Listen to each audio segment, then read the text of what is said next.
Hello everybody, it's your host Koopa, and we're going to be playing some Metroid for the NES. Now, I know I like to use the original copies for Let's Playing games, but I don't actually own an original copy of Metroid for the NES, so I resorted to using the Switch Online version, which is the same game, except the quality would be better, I guess.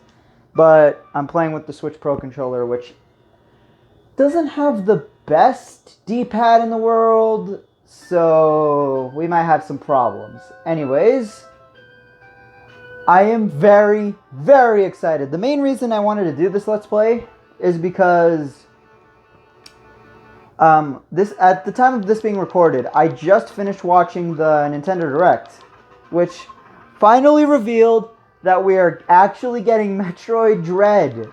Yeah, we all thought that game was canceled, and it's actually a reality now. It still doesn't feel real to me, but yeah. Anyways, what was I talking about? Oh yeah, Metroid. So yeah, I'm gonna be buying that on day one. So what did you guys think of the Direct? I thought it was really good. I really only cared about Metroid Dread and like the remake of Mario Party Superstars. It's like a remake of the older boards with older minigames. So that'll be a lot of fun. Speaking of that, I actually recorded a board of Mario Party 3 with one of my friends, and the recording corrupted, so that kind of sucks. Anyways, to start off Metroid, what we want to do is go to the left and get that Morph Ball power-up that we just got. It just turns Samus into a ball. These enemies, I believe, are called Zoomers. I have it on my notes here. Yes, they are called Zoomers. Not too annoying enemies. They're basically the Goomba of this series. Metroid has been one of my favorite series for a little bit now. I don't like it as much as Mario, obviously. Mario is always amazing. But I'm still a really big fan of it. I've played through this game, Super. I've played a little bit of 2. I haven't played Fusion yet. I've seen a playthrough of Fusion, though. I've played the first 2 Prime games. I've seen a playthrough of the 3rd, and that's about it for my experiences with this series.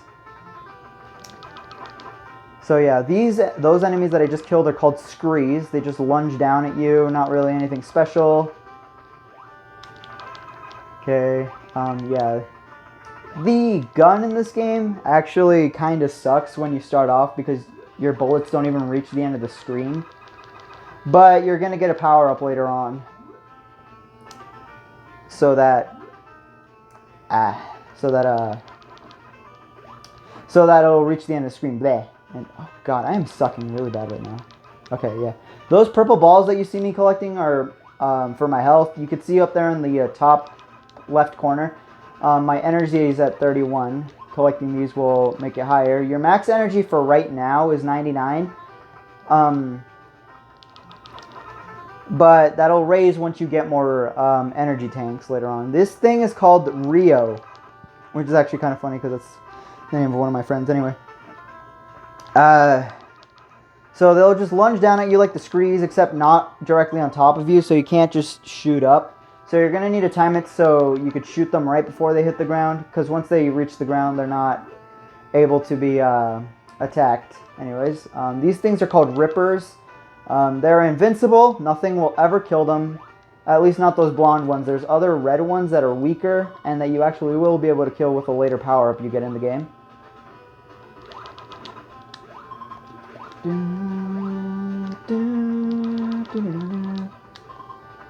So yeah, those are also Zoomers. They're just different colors. Kind of like Zelda, how the different colors are stronger. Actually, speaking of that, the whole reason this series was made is to combine the platforming of Mario with the exploration and item collecting as Zelda. And then it became its own series, which is actually a pretty cool piece of trivia. This was also one of the first games to actually include a female protagonist. The person I'm controlling here, Samus, is a female.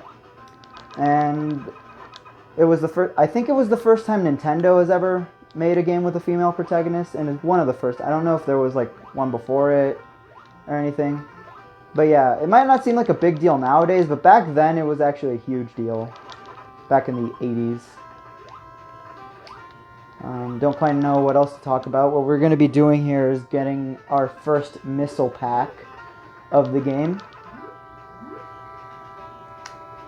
Excuse me if I'm not too good at this game. I haven't played it in a bit. And last time I played it wasn't on an original console. So, yeah, like I said, the Pro Controller's D-pad is not my favorite. It's really mushy, but I think it'll be fine. Okay. I'm also really not too good at this game. I'm much better at Super Metroid, so when I let's play that, that'll be much more watchable. Anyways, just kill those Screes, and then there's a Rio coming down. There we go.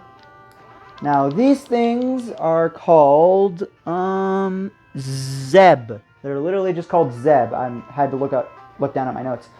They will stop appearing once one of them drops something, so if you want them to stop annoying you, just don't collect the drop that they drop, and they won't come out for a few seconds until that drop disappears. It's really tempting when it drops energy, but if you don't want the enemies annoying you, just don't collect it. Some of the energy gives you 5, and some of them give you 20. And there is our first missile pack. So now we have 5 missiles. Now what we want to use missiles for is not really on enemies. Your gun is good enough at taking out enemies as it is. What you're gonna mainly want to use them for is to open up doors and bosses, which we haven't gotten to any bosses yet. There's only 3 bosses in the entire game, which might sound weak, but they work out. Anyways, we don't want to continue that direction quite yet because that's a direction to Norfair. Now you can see that enemies are dropping missiles. Yeah, but that's the direction to Norfair, and we're not going to be going there for a little bit. But yeah, that's our way to North. That's bleh, crap. What am I talking about? Okay, that's way to Norfair. We're not going to Norfair yet. Bleh. You can see there that now enemies are dropping missiles. Whenever they drop missiles, they'll drop 2 at a time. So you can recover them quickly. It's a pretty rare drop, which is kind of surprising since Super Metroid rolls with the missile drops, but in this game it's actually pretty rare. Sorry if I pause suddenly. I'm trying to locate the map to see where I should go next, which is this way, because we want to get bombs. Bombs? Okay, now these enemies are called, let me check my notes. It's kind of weird because I don't want to get hit, but at the same time I'm checking notes. Okay, just pause the game. Those enemies are called wavers. They'll just move up, down in like a squiggly shape. It's kind of like those horse heads in Castlevania and Zelda 2. They're kind of annoying, but you can deal with them easily. They don't take too many hits to kill, but I like to just ignore them until I get the later upgrades that we're gonna get.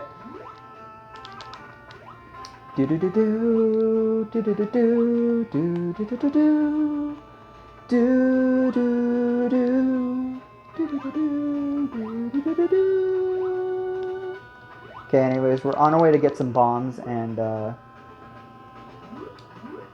somebody's logged on, one of my friends.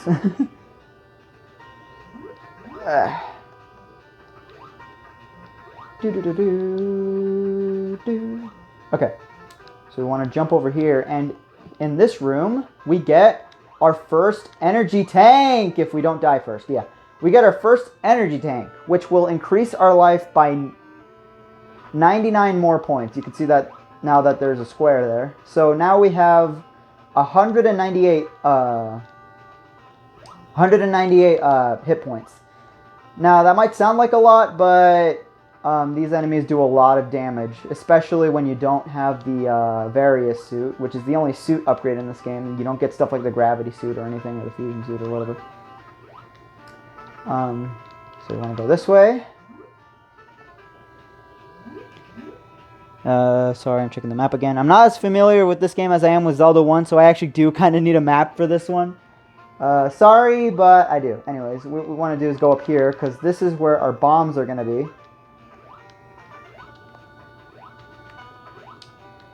I'm going to go ahead and end this video at 15 minutes, just to not make them too long. AVGN, episode 53. Presented by Cinemassacre. I'm just kidding. I'm sorry. Every time I hear that little tune, I always just immediately think of Metroid, but also just the angry video game nerd. Anyways, these red doors will take 5 missiles to go down. And, oh, I didn't think I was going to have to talk about that. Yeah, every time you go through a door, there's always a chance that an enemy is going to be able to hit you while you're going through the door, which is really frustrating and something that I really don't like about this game. But anyways, we're going to get bombs. Bombs? Which, what happens now is that we duck and we lay down bombs. Pretty self-explanatory. That's actually the only way, for now at least, that we're ever going to be able to take out enemies on the ground.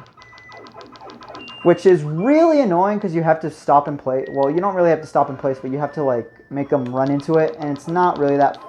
Okay, that was really close, yeah. But it's not really that fun. You really wish that this was like Super Metroid where you can duck and shoot like in that one, but you can't, so... Yeah. But anyways, I'm not one to be negative, I'm one to be positive. So let's go back down and do more stuff. What we're going to want to go do is go back to the main area of Brinstar, that bluish area that we were in. And hopefully get 5 missiles by the time we get there, because there's going to be a gun upgrade that we're really going to need, which is the long shot. Now, what the long shot will do is that it will make it so that the gun that you have will actually reach till the end of the screen, and it won't just abruptly end. So that is pretty much required if you want to have an easier time with this game. There's also only 2 more gun upgrades in the entire game. One of them is the Ice Beam, which is, well, I don't know if it's necessarily required. If you want to kill the Metroids, which is what the game series is named after, obviously, in Torian, you're going to need the Ice Beam because that makes them vulnerable. They won't be able to take any damage unless they're frozen. But there's another gun upgrade that's really tempting to get because it's way stronger, which is the Wave Beam. Now, the Wave Beam is twice as strong as your normal gun, whereas the Ice Beam is actually twice as weak, I think. It takes double... Enemies take double damage when you get the Ice Beam, but the Ice Beam is the one that's required. So usually when I play Metroid, I don't really go for the Wave Beam at all. I just completely ignore it, just so I don't have to get the... Just so I don't have to go back and get the Ice Beam later on. Because, unlike every other Metroid game, this one you can't stack gun upgrades. You can either have the Wave Beam or the Ice Beam at one time, which is really stupid. I don't think it was impossible to have both of them to program to have both of them at the same time, but yeah, you either get the Wave Beam or the Ice Beam in this game. Later Metroids fix that, where they actually do combine all the gun upgrades, like in Super Metroid. And whenever one doesn't combine with the other one, it's usually just replaced by a better version of it. So, yeah. I don't know why they did it this way, but they did. Anyways, I really, really want to get... I really, really need to get 3 more missiles. That sucks.